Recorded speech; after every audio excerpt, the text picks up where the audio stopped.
Now this wrap's set up to go over to the top of the tail piece and have a seam in the middle, so you want to make sure and pull it out to where you can create that seam. So you want it to overlap, so pull it out just a little bit more than the center of the tail. And here you can see on the top we're approaching the center. There's a few little wrinkles where it's not pulled all the way out. We can just lift that up.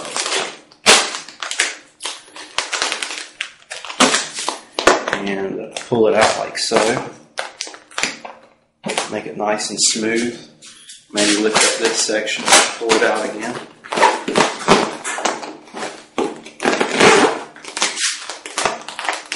There we go.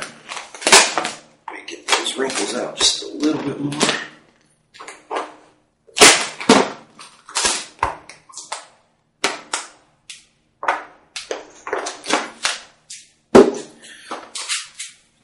Nice and smooth. We have probably 75% of the tail done already. I'm just going to make sure and get the wrinkles out past the middle of the tail, which here I'm a couple, like right here is the center of the tail.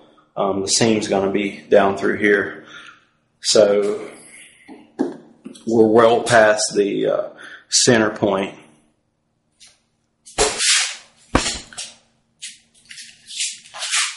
Now I'm just taking care of the back area of the tail.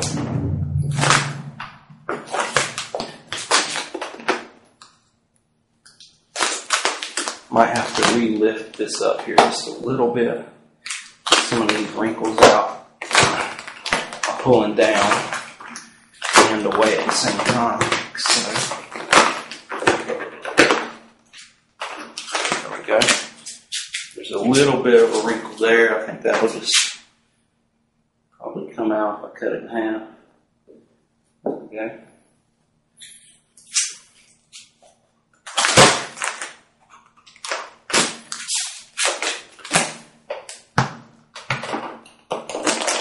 Coming around the back. Looking good. And just remember, if you have these wrinkles and you're pulling out away from two different directions, 45-degree angles apart from each other, you can eliminate a lot of wrinkles. And now that we have this applied to the top, let's go ahead and cut the top portion off. What I want to do is I want to imagine where the middle section of the bike is, and then cut over just a couple inches from that. So let's come down the, let's see, right about here's the middle. So just kind of eyeball it. Got your knife across there. You don't have to cut too deep. You can actually, if you're good, you can cut into the tail without cutting through to the paint of the bike. If you really wanted to, you could lay down a section of stripping tape there and cut it where the stripping tape was. But this bike is primed, so it's not like we're really watching out for factory paint underneath it. Here's a really big section of extra red material. We might use that somewhere, so we can just save it. So now I'm going to wrap the bottom portion of the tail. This is pretty straightforward. Just pull it out and down like so. You can see it goes on pretty smooth. We're actually pulling away from where it's already stuck, so we have a good anchor point. And we're also going around a radius this way, so there's not going to be a lot of wrinkles. There may be a little bit of wrinkles that you might pull out, but pretty much you're just going to be pulling it down straight. Now we're working our way more toward the front of the seat, or the tail area. And you can see we've got a little bit of a wrinkle here.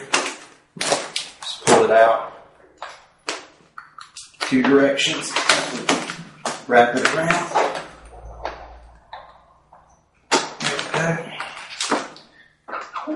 Alright. Now that we've got our line going across here, we can just pull it down and pull it up and wrap it on around.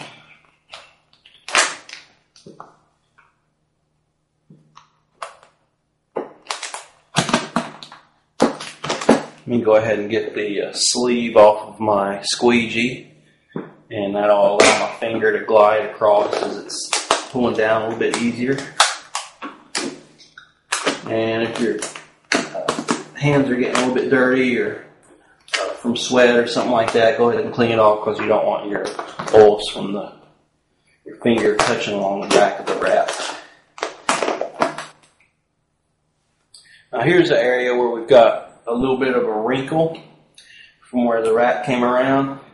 It's a little bit on the high side here. What I'd like to do is shift it down so it's not as visible. So I'm going to wind up with the crease somewhere around that area.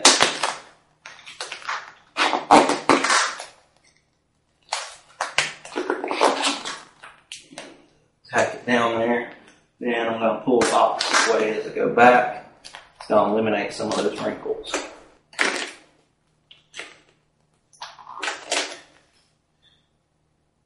Now I've got a nice big wrinkle right here.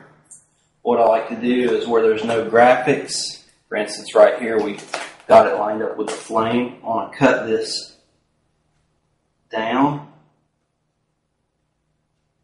Just try to make it as smooth as possible by dragging it rather than pushing it. Okay. And I'm going to take this bottom portion here, pull it out, and apply it. Or it's actually the upper portion, but it's going to wind up being underneath the area I just cut. Okay. Tuck that around. There we go. And then I'm going to take the flame here. I'm actually going to drag this up just a little bit more. Like that.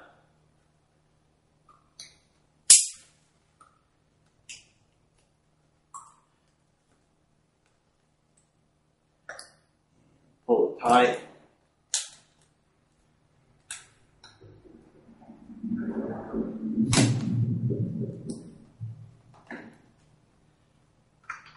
And we actually have a seam here, but it's on the other side and there's no graphics that are overlapping, so it won't cause a problem.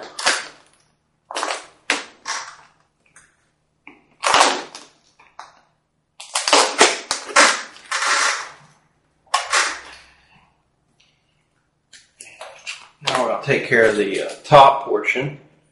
As we get on up here, the seat's going to cover a lot of this, so we may wind up with some wrinkles that won't be too noticeable, but we can get almost all of them out very easily here because the curve cuts in. We may actually have to heat it up and stretch it. So anytime you're stretching it, you have less likelihood of wrinkles. And before the rip stretches out, like to cut it in a circle so that way it doesn't rip out anymore.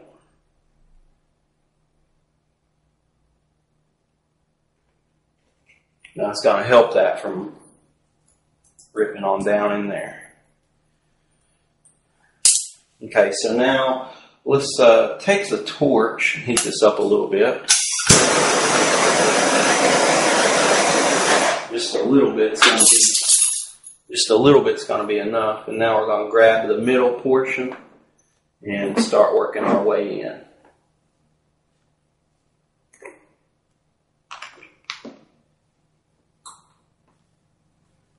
Let's heat it up a little bit more. This stuff can actually stretch. There we go.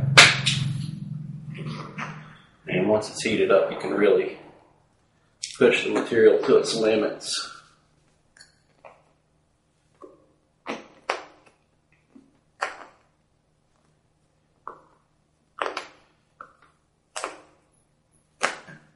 Heat it up a little bit more. You gotta move quick because it cools back down pretty quick.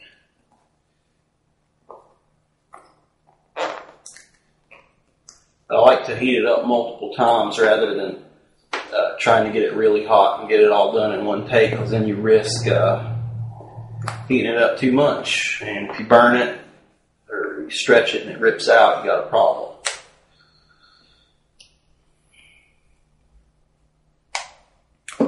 Now this is the area where the seat's going to cover, so what you wind up with at this point as we go in further is not going to be noticeable, but I want to get it as good as I can.